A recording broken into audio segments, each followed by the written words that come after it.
Magkaiba ang mga tuntunin para sa mga kandidato para sa lokal at sa pambansang posisyon. Sa radyo, halimbawa, merong 180 minutes or kabuuan ng 3 oras kada istasyon ang nakalaan para sa mga national candidates.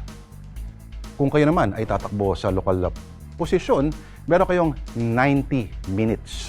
Kung sa telebisyon naman, ang bawat national candidate ay merong hanggang 2 oras or 120 minutes kada istasyon.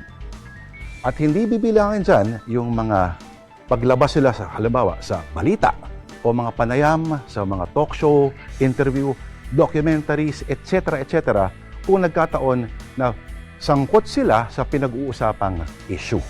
Sa printed material naman, kunyari sa mga leaflet, hindi dapat lalagpas ng 8.5 sa lapad at 14 inches naman sa haba ang bawat printed material.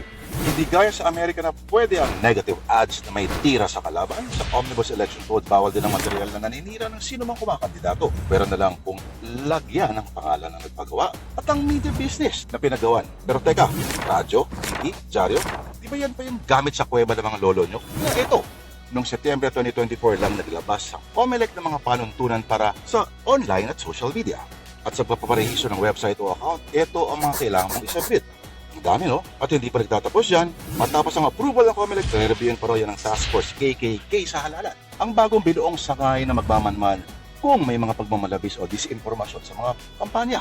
But wait, there's more. Bawal din ang gumamit ng tinatawag na fake amplifiers gaya ng mga peking sockbite accounts, bots at mga deepfakes. Ayos ba? Ang dali lang, di ba? So ano pa hinihintay mo? Takbo na!